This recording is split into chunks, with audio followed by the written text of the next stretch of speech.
Vous allez me raconter toute votre histoire, et depuis le début. Hello les geeks et les geekettes. Alors nous sommes le mardi 11 février. Alors vous, je ne sais pas quel jour vous serez quand vous verrez cette vidéo.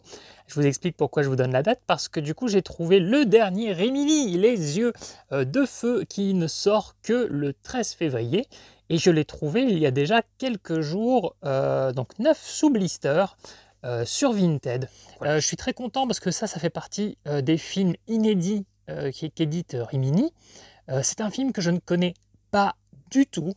C'est un film qui comporte, une édition qui comporte les deux montages.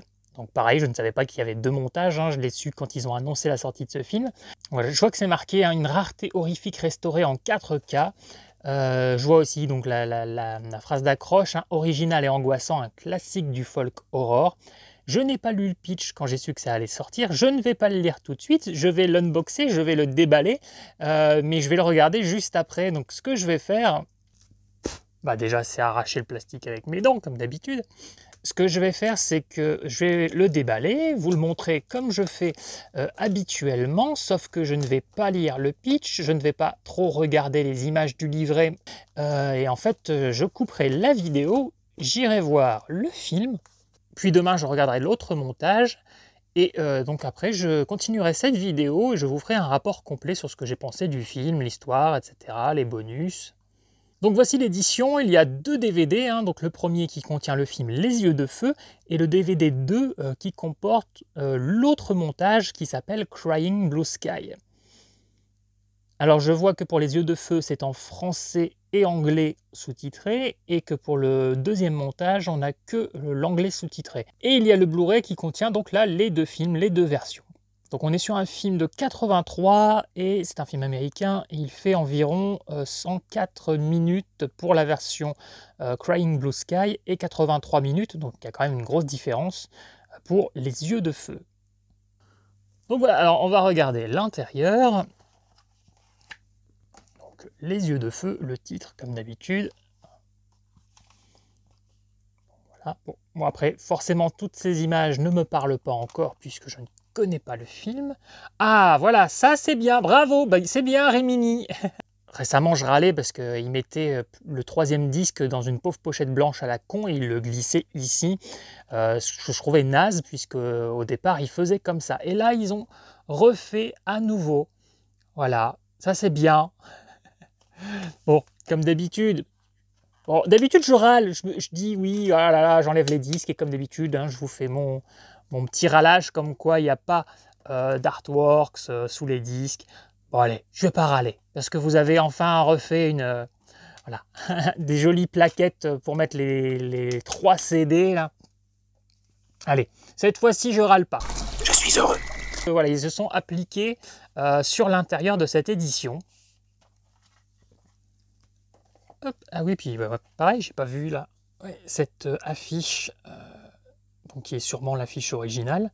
Très sympa, au début j'ai cru que c'était des branches, mais en fait ce sont des mains de squelette, sympa, sympa. Je sais vraiment pas du tout de quoi ça parle. J'ai cru voir, alors j'ai pas lu le pitch, mais en vous montrant le pitch, mes yeux ont vu un mot, je crois avoir vu sorcellerie ou quelque chose comme ça, donc on verra, je n'en lis pas plus. Hop, je m'en sors pas. Voilà, et donc le livret. Et donc voilà, je vais l'ouvrir, vous le présenter, mais je ne vais pas le regarder. Et donc voilà, donc pendant que je vous montre ça rapidement, donc ce que je vais vous dire, c'est que je vais le mater, je vous ferai mon rapport complet film plus bonus, hein, des bonus, il y en a jamais un millier, donc ça va aller. J'ai vu qu'il y avait un bonus de 28 minutes.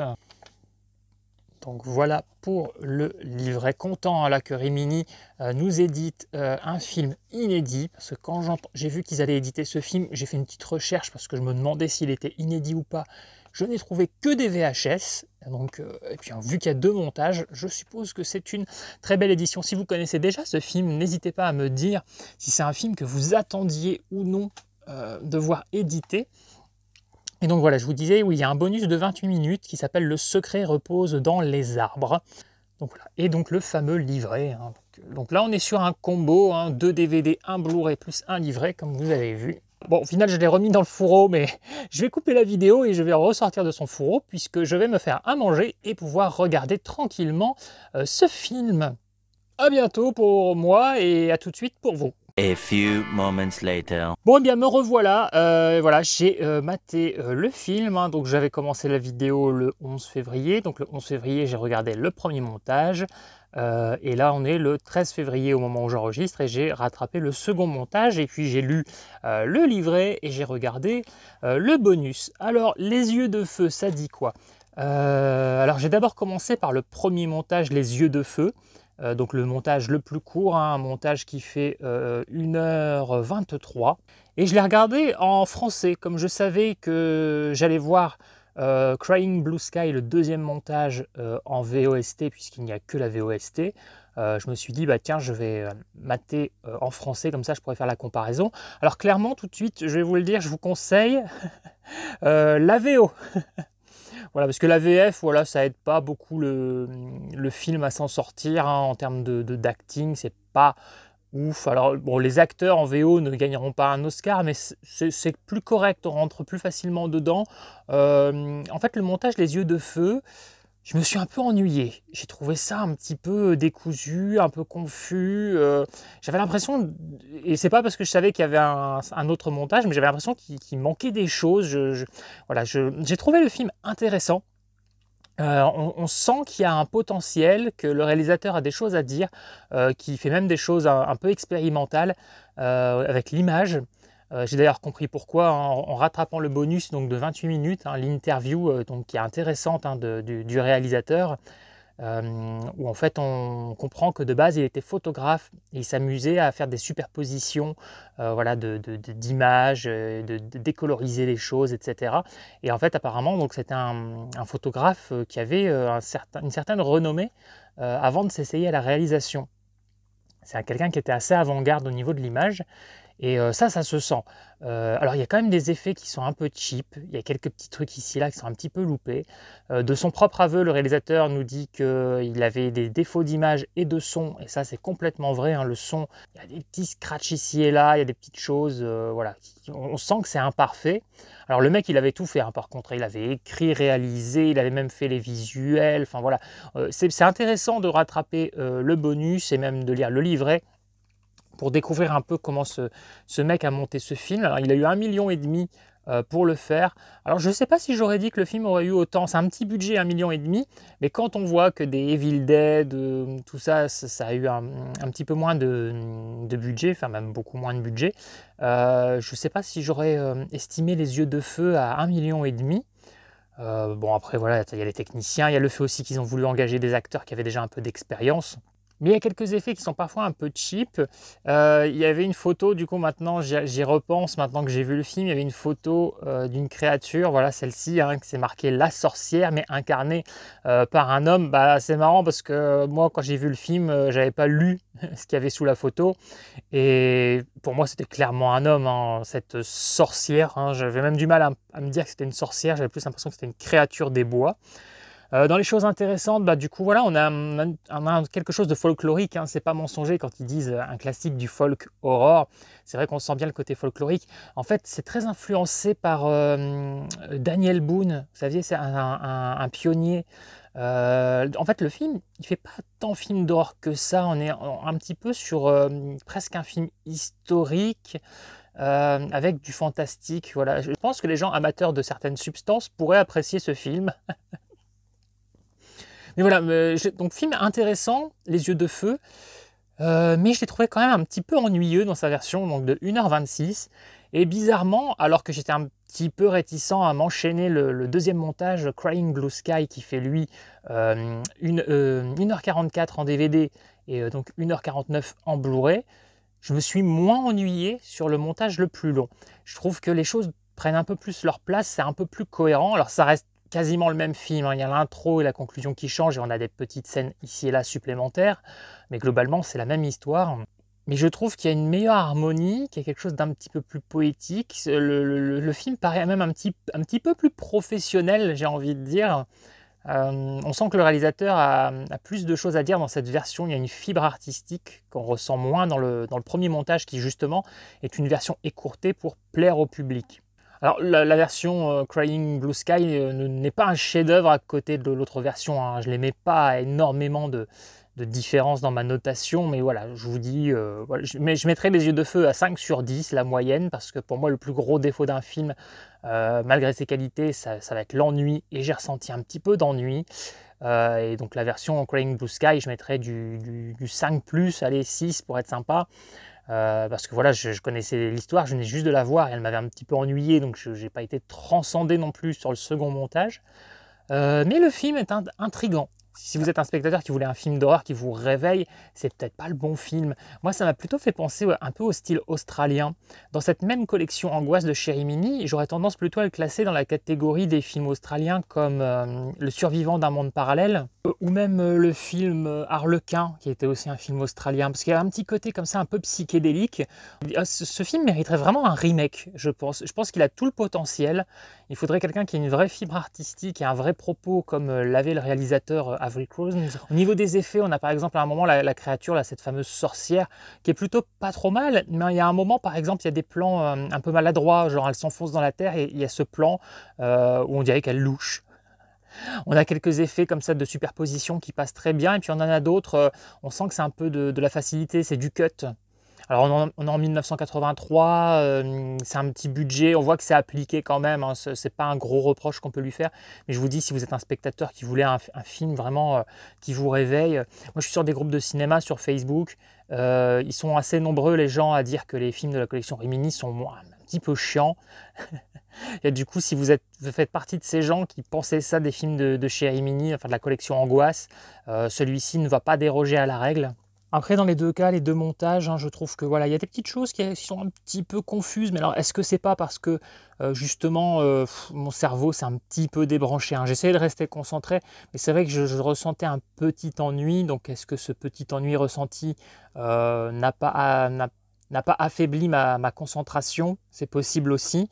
Mais voilà, je pense quand même qu'il y a des choses un petit peu confuses, et d'ailleurs le réalisateur lui-même a avoué que voilà, il avait tout fait tout seul, qu'il aurait mieux fait de déléguer, que c'était une première expérience. Donc voilà, après pour un premier film, il faut avouer que c'est pas mal, on sent un potentiel et il y a une vraie implication de sa part. Donc si vous êtes capable de regarder un film pour tout l'aspect technique, en vous intéressant aussi un petit peu à l'histoire derrière, que vous arrivez à savourer un film de cette manière-là, il est intriguant, il est intéressant à regarder.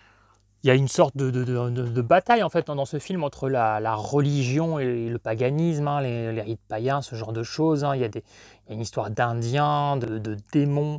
D'ailleurs le titre, hein, le titre d'origine, hein, Crying Blue Sky, est beaucoup plus beau et a beaucoup plus de sens que Les Yeux de Feu, qui est un petit peu plus racoleur. Alors il y a un sens aussi dans le film, mais il est moins intéressant, je trouve, moins poétique. L'intervieweur disait aussi dans le bonus qu'il pensait que les critiques de l'époque avaient mal compris les choses quand il disait qu'il y avait un manque de suspense, de dynamisme, etc. parce qu'ils attendaient sûrement un film d'horreur. Alors moi, je m'attendais plus à un film d'horreur. Effectivement, ce n'était pas vraiment le film d'horreur au format classique de cette époque, mais ce qui n'est pas pour me déranger. Mais même en acceptant ce que me propose ici le réalisateur, je trouve quand même qu'il y a un manque de dynamisme. Ce qui est notable aussi, c'est que la musique est faite par Brad Fiedel.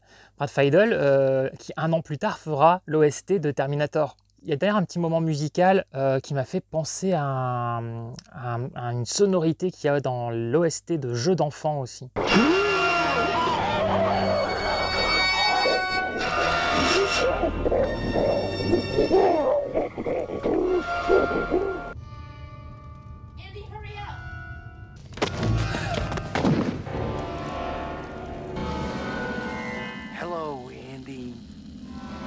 Le film pourrait avoir un petit côté envoûtant, mais il manque un petit quelque chose, hein. On sent qu'il n'y a pas une maîtrise parfaite, hein, de son travail, hein, du montage, etc. Vous verrez aussi qu'il y a une différence de luminosité entre les deux montages. On n'a pas du tout la même image d'une version à l'autre.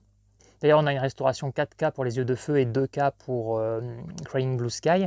Un petit élément amusant, on a l'un des personnages qui s'appelle Will Smith. Alors il est parti s'installer chez Will Smith.